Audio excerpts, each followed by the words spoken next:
Battlestar Galactica fans.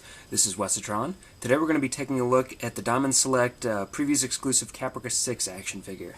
This came out probably 4 or 5 years ago, I think. Let's see if we got a 2007, so about 5 years ago. And this is just the standard packaging for the line. At the top you've got a picture of a Cylon, a little bit of info about the show.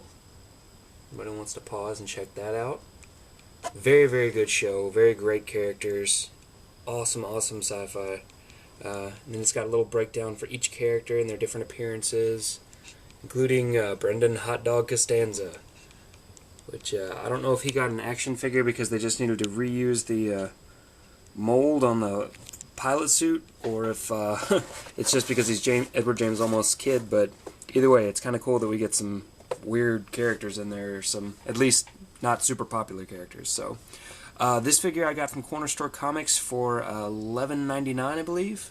It was between $11 and $11.99. I'll check and put the real price down in the description. But she looks good. Doesn't look like she comes with any accessories, but the figure looks sound. So let's get her out of the package and see what she's like. Here's Caprica 6 out of packaging, doing her best Hong Kong movie action pose. I'm just trying to give you guys an idea of some of the range on this. For having high heels, she actually has decent balance. You do have to work with them a little bit, but you can put her in some pretty good poses. The figure is very well sculpted. Very, very nice details, just like all of the DST figures I've been buying of late. They all look very nice, and she is no exception. Now, I am having a little bit of issue when I try to get into a vanilla pose, which is just like standing straight up. She's kind of wanting, if I put her legs straight, she's wanting to tilt a little bit this way. I don't know if you can even tell that via camera.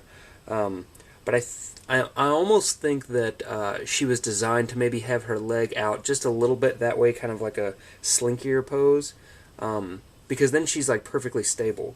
And it doesn't matter how much I mess with the feet, it still always kind of does that. And I think it's because this leg is just, if you look there, that's with it even shot out. When it's closer together, you can see the pant leg on this one is just a tad longer than on this side. So it's just something to be aware of. If you are going to have her in a vanilla pose, you may need to cock her leg out a little bit like that, and then she'll stand perfectly fine. So now the figure itself, the sculpt, let's move in just a little bit. Very nicely done, mostly cast in black plastic, but you can see there's a lot of great design work here on the shirt. I'll just go ahead and say the breasts, the breast section of the shirt, they have some very nice contoured lines on there. Very nicely done. They go down the middle of the shirt very well. The only problem I have, this is a rubberized shirt to allow for the articulation. It seems like it should go up a little bit further because it doesn't meet her straps up here. And if I'm not mistaken, that's supposed to be like the tube top meets the straps and goes over the neck, as opposed to some kind of weird necklace that just happens to meet right there at that point. So that's a bit of a bummer, but I mean, it's not a huge deal. I mean, if she's on a shelf, you won't notice it, but if you're looking up like that, or at any kind of angle, sometimes it looks a little strange. But they went to the trouble of actually painting on her fingernail polish, which I don't even remember her having in the show, but it's neat to put it on there.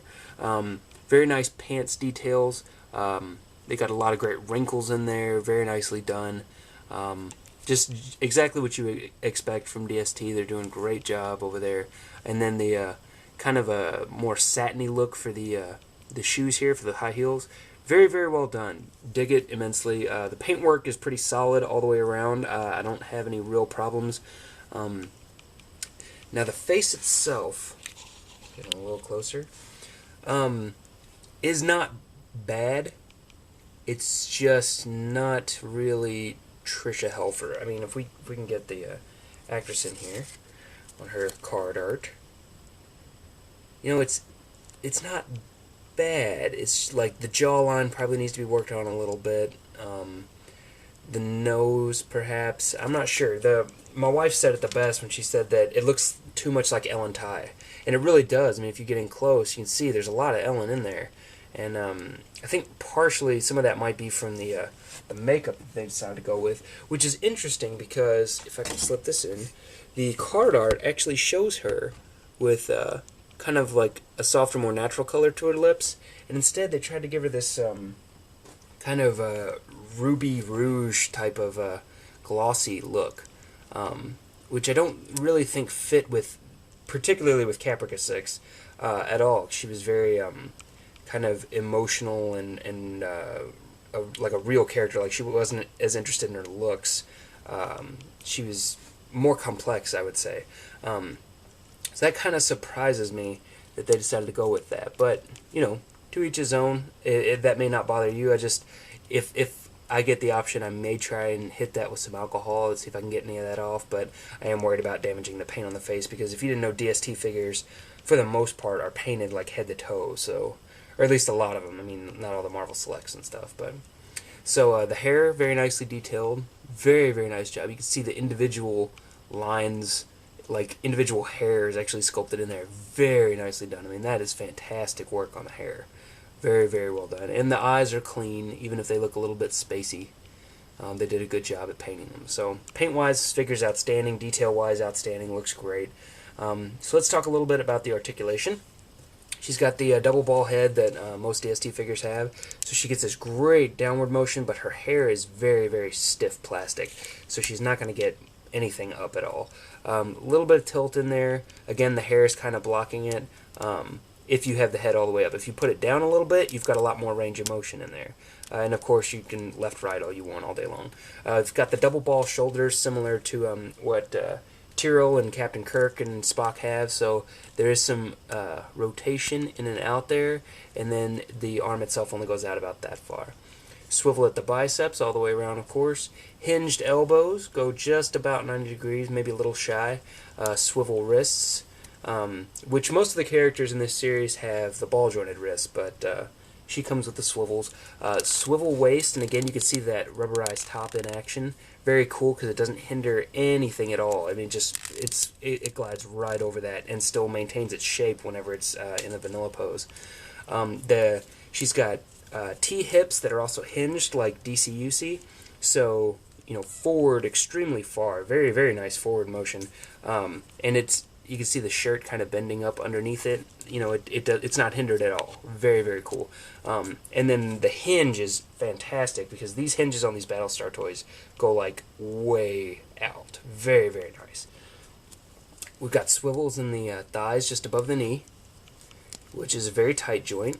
And then a hinge that is not quite 90 degrees. I don't think it's 90 degrees on either. Yeah, not quite 90 degrees on either side.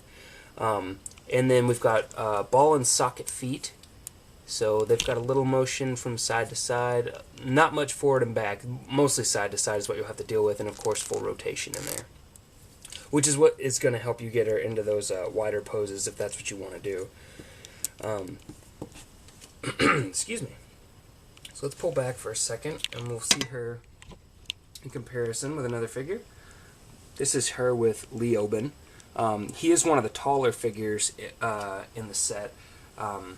Of course, not as tall as like the Centurions or anything like that, but as far as humanoid characters.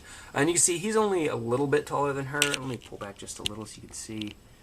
He's not a whole lot taller than her, so she is a pretty tall character and a pretty tall figure. I think they did a really good job on it. As I said, I only paid $12 for this for Corner Store Comics, which is about cost, I think, for what it would have been when it first came out. But this figure did kind of go up a little bit in price afterwards, so I was always hesitant to pick her up. Now that I have her in hand, I am glad I have her.